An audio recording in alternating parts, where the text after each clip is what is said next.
सूर्यपुत्र कर्ण के 5 ऐसे दिव्य अस्त्र जिनसे खुद इंद्रदेव तक डरते थे। सूर्यपुत्र दानवीर कर्ण महाभारत के वो धर्मनिष्ठ योद्धा थे जिन्होंने अधर्म यानी दुर्योधन की ओर से महाभारत का युद्ध लड़ा था, लेकिन उन्होंने कभी भी युद्ध नीति को भंग नहीं किया था और ना ही कौरव सेना के सेनापति रहते हुए कोई छल होने दिया। इतना ही नहीं, कर्ण ने अस्त्र शस्त्रों का संधान भी धर्म के पथ पर ही किया था। वो एक महान दानवीर के साथ साथ एक सर्वश्रेष्ठ धनुर्धर थे। उनके पास ऐसे ऐसे दिव्य अस्त्र थे जिनसे खुद देवता भी डरते थे। तो चलिए जानते हैं दानवीर कर्ण के पास कौन कौन से शक्तिशाली अस्त्र मौजूद थे।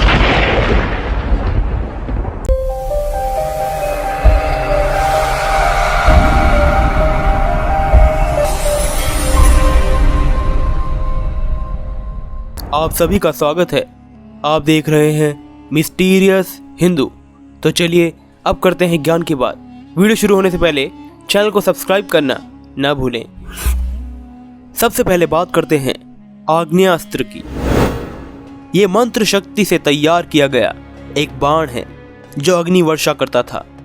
इसका मुख्य उद्देश्य था सेना को तितर बितर करना और अपना रास्ता बनाकर आगे बढ़ना। जब भी विरोधी सेना को आगे बढ़ने से रोकना होता था तब इस अस्त्र का आमतौर पर उपयोग किया जाता था। आग्नेयास्त्र की काट प्रजन्य बाण से संभव थी। प्रजन्य अस्त्र बिन मौसम वर्षा करता था। ये अस्त्र परशुराम, भीष्म, द्रोणाचार्य, कृपाचार्य, अश्वत्थामा, अर्जुन और कर्ण के पास थे। इसी के साथ अन्य योद्धाओं के पास भी यह अस्त्र था क्योंकि इसे मंत्र सिद्ध करके प्राप्त किया जा सकता था। दूसरा खतरनाक अस्त्र है रुद्रास्त्र। ये भगवान शिव का बेहद अद्भुत अस्त्र था। जब भी इस अस्त्र का आह्वान किया जाता था तब 11 रुद्र की ताकत उसमें समा जाती थी। रुद्रास्त्र भयंकर आंधी और पानी को मिलाकर एक ऐसा तूफान बनाता था जो हजारों दुश्मनों को एक साथ मार सकता था। कर्ण ने अर्जुन पर रुद्रास्त्र का प्रयोग किया था, लेकिन अर्जुन भी भगवान शिव का भक्त था। उसने भी बदले में शिव कवच प्राप्त किया था। इस कवच को सिर्फ और सिर्फ रुद्रास्त्र ही नष्ट कर सकता था, अन्य कोई अस्त्र नहीं। कर्ण को यह बात पता थी, तब उन्होंने रुद्रास्त्र का उपयोग कर अर्जुन के शिव कवच को नष्ट कर अर्जुन को घायल कर दिया था। तीसरा अस्त्र है वासवी शक्ति। वासवी इंद्र का ही नाम है। इस अस्त्र का एक रूप इंद्र का वज्र अस्त्र है, लेकिन वासवी शक्ति की ताकत वज्र से कम समझी जाती है। इस अस्त्र का सिर्फ एक बार उपयोग किया जा सकता था। कर्ण ने इसे अर्जुन के लिए बचा रखा था, किंतु श्री कृष्ण ने घटोत्कच को युद्ध में उतारकर कर्ण से इस अस्त्र का इस्तेमाल करा दिया था। इस अस्त्र को अमोघ अस्त्र भी कहते हैं। वासवी शक्ति का अर्जुन के पास कोई जवाब नहीं था। अगर अर्जुन का नाम लेकर कर्ण इस अस्त्र को छोड़ देते तो अर्जुन नहीं बच पाते और इसी अस्त्र के सहारे कौरव युद्ध जीत सकते थे। लेकिन श्री कृष्ण की नजर से भला कौन बच सकता है।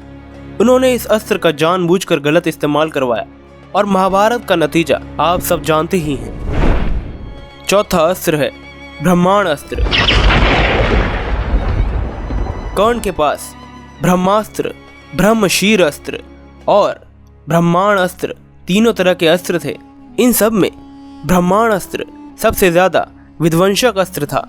जिस तरह ब्रह्मास्त्र की नोक पर ब्रह्मा जी का एक सर प्रकट होता है, इसी तरह ब्रह्मशीर अस्त्र जो ब्रह्मास्त्र का ही एक परिष्कृत रूप है यानी एडवांस वर्जन है, जिसकी नोक पर ब्रह्मा जी के 4 सिर प्रकट होते हैं।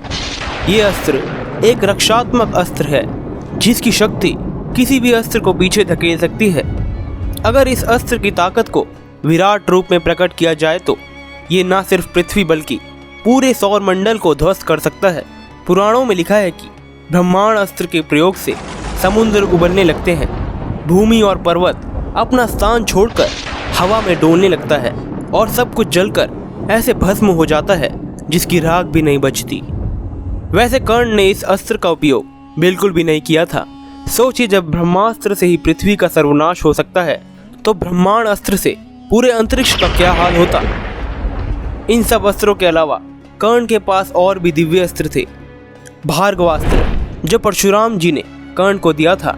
इसी अस्त्र से उन्होंने पांडवों की एक अक्षुणी सेना का संहार कर दिया था। नागास्त्र, यह अस्त्र एक बहुत भयंकर विषधारी नाग के रूप में शत्रु सेना पर प्रहार करता था। कर्ण ने अर्जुन पर इसका प्रयोग किया था, जिसे अर्जुन ने गरुड़ अस्त्र से काट दिया था। गरुड़ास्त्र ये नागास्त्र का तोड़ अस्त्र है, जो सब नागों को समाप्त करने के काम आता था। नागपशास्त्र ये अस्त्र नागास्त्र का ही परिष्कृत रूप यानी एडवांस वर्जन है। ऐसे कई अस्त्र दानवीर कर्ण के पास थे, जिनसे चाहे तो वो पूरे महाभारत के युद्ध को कुछ ही क्षणों में खत्म कर सकते थे। लेकिन उन्होंने ऐसा नहीं किया। उन्होंने सिर्फ साधारण से दिव्य अस्त्रों का उपयोग किया, क्योंकि ये मानवों की लड़ाई थी, देवताओं और असुरों की नहीं। कर्ण एक महान धनुधारी, एक महान शासक और एक महान दानवीर योद्धा थे। इनका नाम बड़े गर्व के साथ लिया जाता था, लिया जाता है और लिया जाता रहेगा। आज के ज्ञान में सिर्फ इतना ही। जाते जाते वीडियो को लाइक, हमारे चैनल को सब्सक्राइब और कमेंट बॉक्स में अपने विचार जरूर लिखिएगा।